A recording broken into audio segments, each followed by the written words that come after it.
ശ്രീകാന്ത് നിവാസിൽ രവിയുടെയും ടീനയുടെയും വിവാഹ നിശ്ചയത്തിനുള്ള തയ്യാറെടുപ്പുകൾ നടക്കുകയായിരുന്നു. ഈ സമയം എല്ലാവരും സന്തുഷ്ടരായിരുന്നു. എന്നാൽ അമിത്തിന്റെ മുഖത്ത് എന്തോ ഒരു ഭയം നിഴലിച്ചിരുന്നു.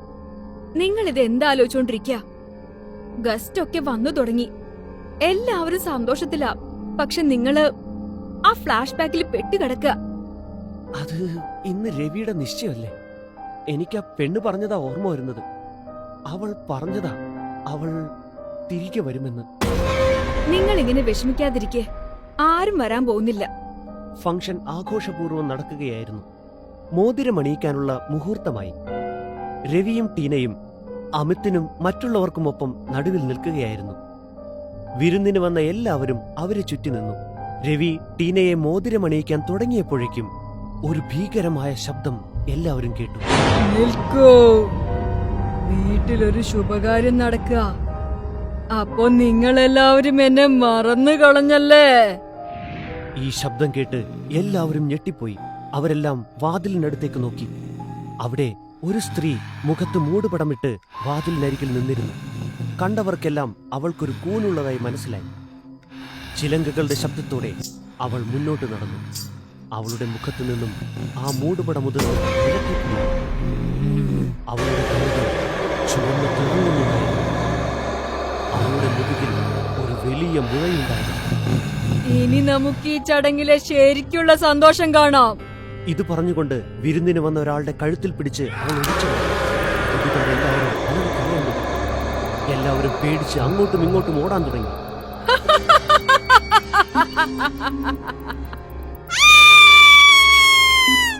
അവളുടെ ഭീകരമായ ശബ്ദം കേട്ട് എല്ലാവരും ചെവി പൊത്തിയെങ്കിലും എല്ലാവരുടെയും ചെവിയിൽ നിന്നും ചോരവാർന്നൊഴുകാൻ തുടങ്ങി.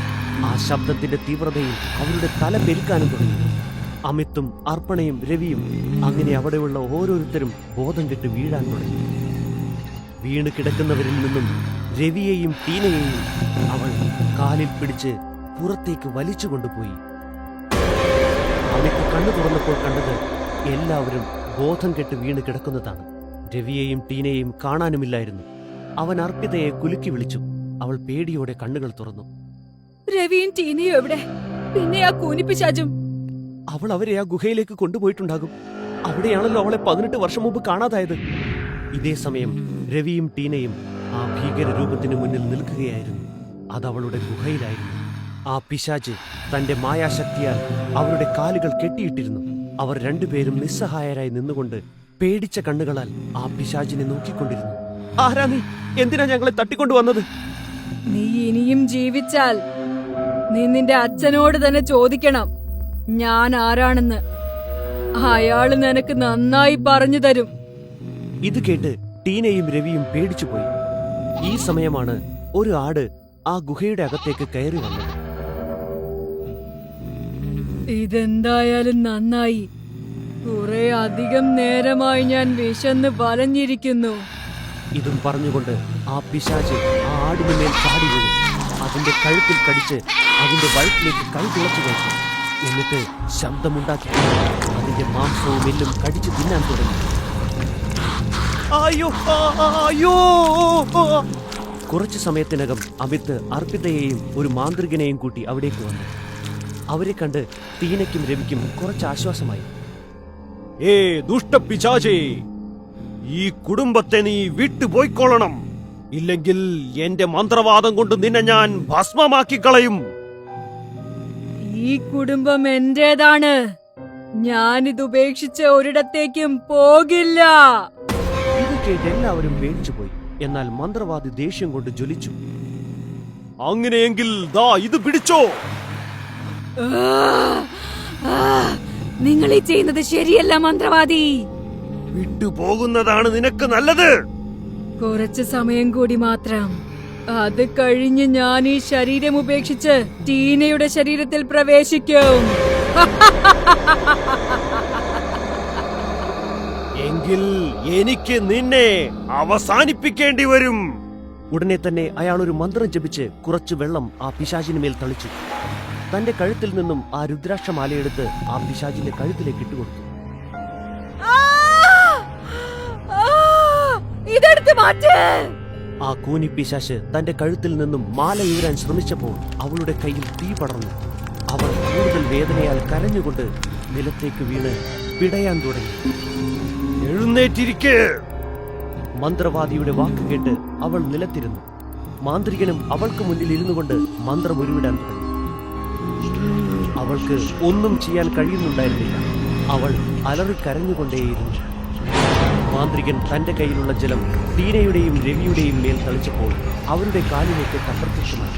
രണ്ടുപേരും ഓടിച്ചെന്ന് അമിത്തിനെയും അർപ്പിതയെയും കെട്ടിപ്പിടിച്ചു. അച്ഛാ, ഈ കൂനിപ്പിശാശ് ആരാ?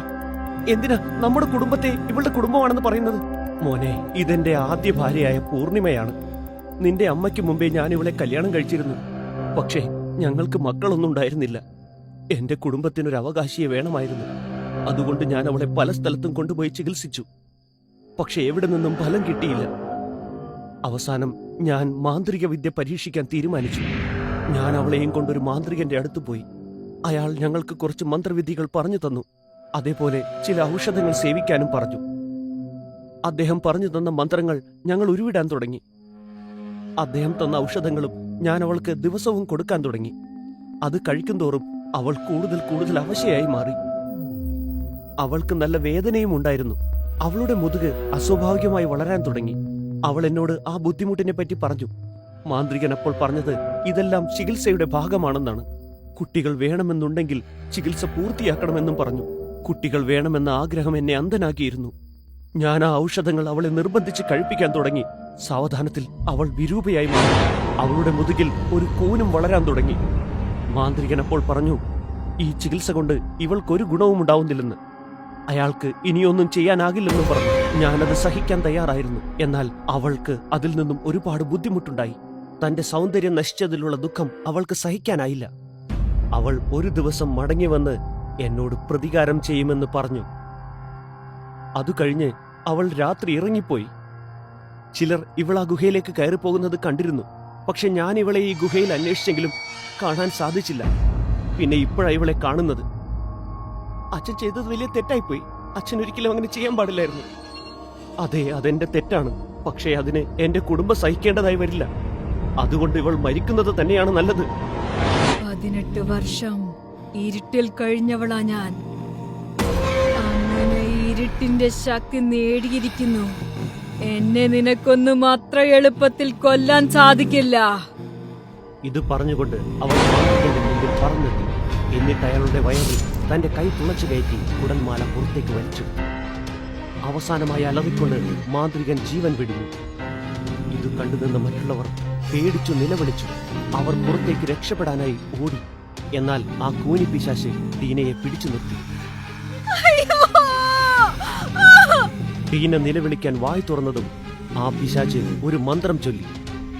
ആ പിശാചിന്റെ ആത്മാവ് ആ വിരൂപ ശരീരത്തിൽ നിന്നും ഇറങ്ങി വായിലൂടെ ടീനയുടെ ശരീരത്തിൽ പ്രവേശിച്ചു. ആ കൂനിപ്പിശാശ് നിലത്തേക്ക് വീണു.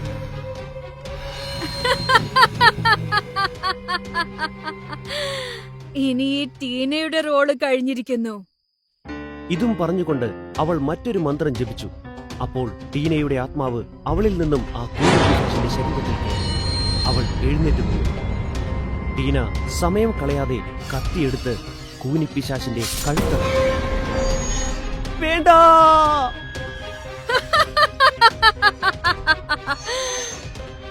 രവി, നീ പേടിക്കേണ്ട ആവശ്യമില്ല. ആത്മാവ് എന്റെയാണെങ്കിലും ശരീരം നിന്റെ ടീനയുടേതാണെന്ന് നിനക്കറിയാമല്ലോ. അവളേക്കാൾ കൂടുതലായിട്ട് ഞാൻ നിന്നെ സ്നേഹിക്കാൻ ശ്രമിക്കാം. ഇപ്പോൾ അമിത്തിന്റെ കുടുംബത്തിന് അവളെ സ്വീകരിക്കുകയല്ലാതെ വേറെ വഴിയുണ്ടായിരുന്നില്ല. അവർ അതിന് നിർബന്ധിതരായി. ഇനി ഞാൻ എന്നും നിങ്ങളുടെ വീട്ടിൽ മരുമകളായിട്ടുണ്ടാകും. ഇനി എന്തെങ്കിലും എന്നോട് ചെയ്യാൻ ശ്രമിച്ചാൽ ഞാൻ ആ കൂനിപ്പിശാചായി വീണ്ടും മാറുന്നതാണ്.